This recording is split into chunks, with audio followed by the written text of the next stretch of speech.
Essa semana, lá no meu canal do Instagram, eu falei sobre 3 hábitos perigosos que causam ansiedade, que as pessoas precisam evitar, que é um deles, remoer as coisas ruins que acontecem no dia. Segunda coisa, tentar agradar a todos o tempo todo.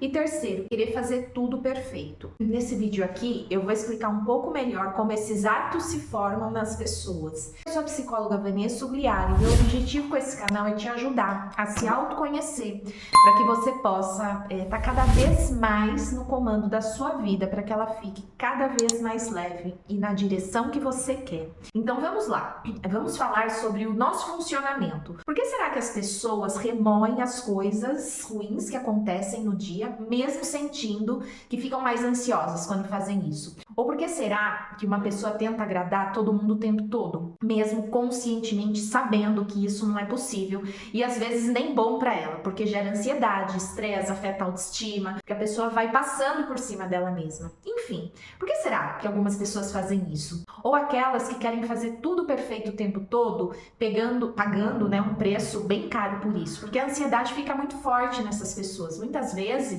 elas não fazem o que tem que ser feito porque ficam com muito medo de não estar perfeito e de errar. Enfim, é um comportamento que em excesso é muito prejudicial. Tem várias explicações para isso. Tudo isso junto vai formar o jeito que a gente funciona no mundo. E a primeira delas é que os nossos comportamentos são resultados da nossa história, mais a nossa genética, mais o nosso funcionamento psicológico, mais o nosso temperamento. Então eu vou trazer alguns possíveis exemplos para cada um dos 3 comportamentos que eu comentei nesse vídeo, que você faz ou que você talvez precisa parar de fazer. E o primeiro deles é remoer as coisas ruins, depois tentar agradar a todos o tempo todo e por fim querer fazer tudo perfeito. Mas vamos falar primeiro do remoer as coisas ruins que aconteceram no dia. Segundo a neurociência, as pessoas ficam remoendo as coisas ruins que aconteceram no dia devido a como o cérebro processa e responde a eventos estressantes e negativos. Por exemplo, quando você experimenta algo negativo, a amígdala é ativada, sinalizando que há um problema ou uma ameaça. E essa ativação pode levar à ruminação, porque o cérebro fica focado em encontrar uma solução para a ameaça percebida. Por outro lado, o córtex pré-frontal ele é responsável pelo pensamento racional e pela tomada de decisão. Porém, durante a ruminação, a atividade nessa área ela pode ser suprimida pela constante ativação da amígdala. E isso acaba dificultando a capacidade de pensar claramente e de resolver problemas, perpetuando esse ciclo de pensamento negativo. Então, segundo essa explicação, a ruminação ela começa a acontecer para a mente encontrar uma solução. Porém, por outro lado, por conta dessa ruminação, a nossa capacidade de pensar e resolver problemas fica diminuído. E a gente pode ficar sem fim preso nesse ciclo. E por que será que algumas pessoas ficam presas nisso e outras não? Então vamos aprofundar um pouquinho mais na explicação, mas agora eu vou usar a ajuda da psicanálise. Segundo a psicanálise, a nossa mente cria o tempo todo mecanismos de defesa para lidar com os nossos conflitos internos. E o objetivo desses mecanismos é nos proteger de coisas emocionais, muitas vezes inconscientes e algumas vezes conscientes, que a gente tem dificuldade de lidar. Esses mecanismos de defesa, eles são inconscientes e acontecem sem que a gente tenha uma intenção consciente de fazer. E a ruminação é um desses mecanismos. Ruminar pode ser uma forma de deslocamento, onde a pessoa transfere a emoção desconfortável de uma área difícil de lidar para algo mais específico e imediato, como os eventos do dia a dia. Eu vou te trazer um exemplo prático para ficar fácil de entender. Imagina que a Maria está passando por um período difícil no seu casamento, mas ela não sabe como lidar com isso. Em vez de confrontar diretamente os problemas do relacionamento, a Maria começa a se preocupar excessivamente com pequenos erros que ela cometeu no trabalho, no dia. Ela passa horas pensando no que poderia ter feito de diferente em uma reunião ou no e-mail que enviou. Nesse caso, percebe que a Maria está usando a ruminação como uma forma de deslocamento, porque quando ela foca nos eventos do dia a dia do trabalho, ela desvia a atenção das emoções desconfortáveis relacionadas ao seu casamento. E isso faz com que ela se sinta ainda mais ansiosa, porque embora esteja pensando em problemas menores, a raiz do seu estresse continua presente e não resolvida, porque se ela fica pensando nas coisas do dia a dia, ela não vai olhar para o real problema que está acontecendo, que é o casamento dela, ela não vai resolver os problemas que estão acontecendo lá. E aquela angústia vai ficar latente e a mente dela vai ter que criar cada vez mais mecanismos de defesa e ela tende a cada vez mais ruminar pequenas coisas do dia a dia. Então, resumo, para a pessoa que tem mais dificuldade de lidar de frente com os problemas, ela tende a ser uma pessoa que rumina mais as pequenas coisas ruins que aconteceram no dia, como uma forma de fuga dos problemas reais. E logo, ela fica presa no funcionamento cerebral que a neurociência explicou agora há pouco. Uma coisa interligada à outra. Então, se você tende a ficar remoendo muito as pequenas coisas ruins que acontecem no seu dia, comece a questionar se isso não está sendo um mecanismo inconsciente de fuga de coisas que você não quer olhar. Não é que você conscientemente decidiu ficar remoendo as coisas ruins do dia porque conscientemente você quer não quer olhar para algo. Lembra que esse mecanismo ele é inconsciente, acontece sem que a gente tome uma decisão consciente de fazê-lo. Mas todo mecanismo inconsciente, quando ele se torna consciente, ele pode ser quebrado e mudado.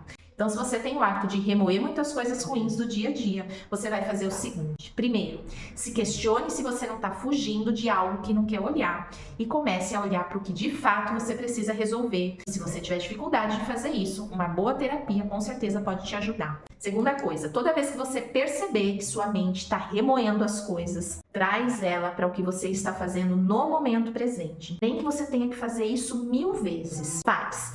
Cada vez vai ficar mais fácil. E se mesmo assim você tiver com dificuldade, então aí um bom treino de Mindfulness pode te ajudar. Na plataforma do site do Espaço Redescobrir tem um treino de Mindfulness que eu uso muito com os meus clientes na clínica. E agora a gente vai falar sobre tentar agradar a todos o tempo todo. Tem várias coisas que pode ter acontecido na história da pessoa, que pode ter gerado como resultado esse mecanismo de tentar agradar a todos o tempo todo. Se você faz isso, então presta atenção no que eu vou te falar agora, para que você veja se consegue se identificar com algo. Nesse caso, agora, eu vou usar a teoria do esquema para explicar. Uma das coisas que pode fazer a pessoa tentar agradar a todos o tempo todo é o medo do abandono. Para não ser abandonada, ela tenta agradar o tempo todo e faz tudo que o outro quer. E o que pode ter gerado esse medo? Pode ser várias coisas. Eu vou trazer alguns exemplos. Ter pais ou cuidadores que eram emocionalmente instáveis, cada hora estava de um jeito, ou frequentemente estavam ausentes. Mudanças constantes de residência, escola ou cuidadores durante a infância também pode levar à percepção de que as relações importantes são instáveis e temporárias. Pode ser também perder um pai ou uma mãe ou uma figura de apego importante devido a alguma morte, divórcio ou separação. Todas essas questões podem sim contribuir para que uma pessoa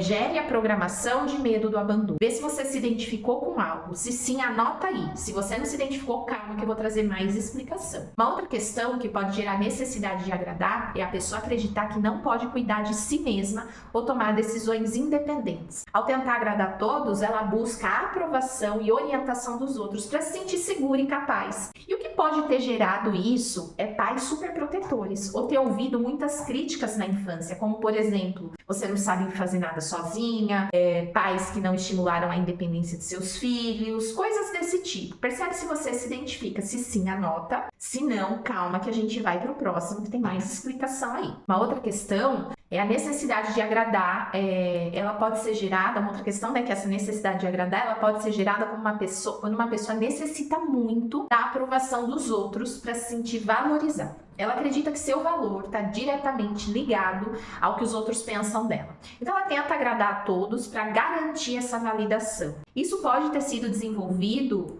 pela pessoa por pais, por exemplo, que só elogiavam a criança quando ela atendia às expectativas dele, ou pais que comparavam muito a criança com os irmãos ou colegas, ou ela está em um ambiente muito competitivo. Coisas desse tipo pode gerar essa necessidade de aprovação do outro, de se sentir valorizado pelo outro. Você se identifica com isso? Se sim, anota. Se não, vamos para o último. Quando a pessoa suprime suas próprias necessidades e desejos para agradar os outros, pode ser para evitar conflitos e com isso manter a paz. Nesses casos, ela pode temer punição e rejeição de expressar suas próprias vontades e necessidades. Por isso, ela coloca as necessidades dos outros em primeiro lugar. Esse comportamento ele pode ser gerado por crescer com pais, por exemplo, que são dominadores e não permite a expressão de desejos e necessidades, ou se a criança era muito punida ou rejeitada quando expressava seus próprios desejos e opiniões, ou por exemplo, se a criança vê figuras importantes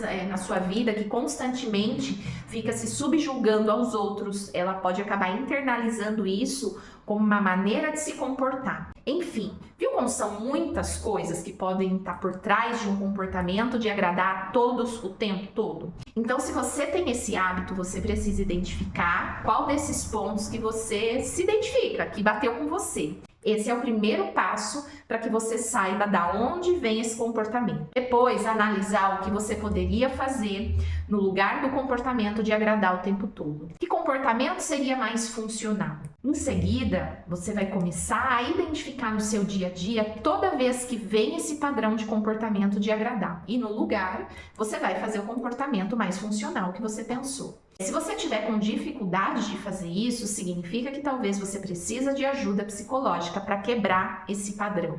E agora, por último, eu vou falar sobre o último hábito do vídeo, que é querer fazer tudo perfeito. Pessoas que têm esse comportamento de forma excessiva pode ter passado por alguma dessas situações na infância. Crescer em um ambiente onde os pais ou os cuidadores tinham expectativas extremamente altas e inflexíveis. Quando acontece isso, a criança ela acaba aprendendo que só vai ser aceita e valorizada se atingir esses padrões perfeitos.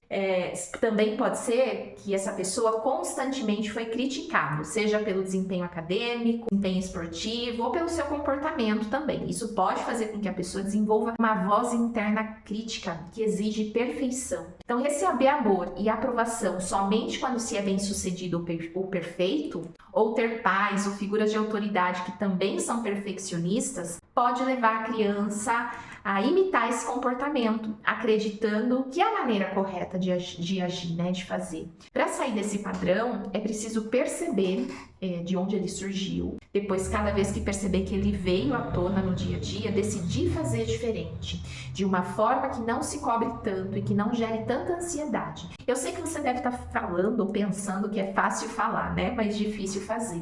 Eu concordo com você. Mas caso esteja muito difícil a ponto de você não conseguir fazer diferente, seguindo essas regras simples que eu te coloquei aqui, então significa que você precisa atuar de forma mais profunda na sua mente para mudar esse padrão.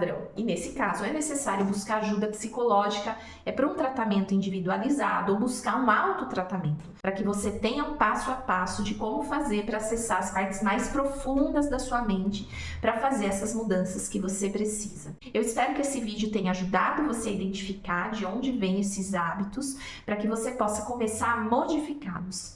E lembre-se, se tiver muito difícil, busque ajuda psicológica.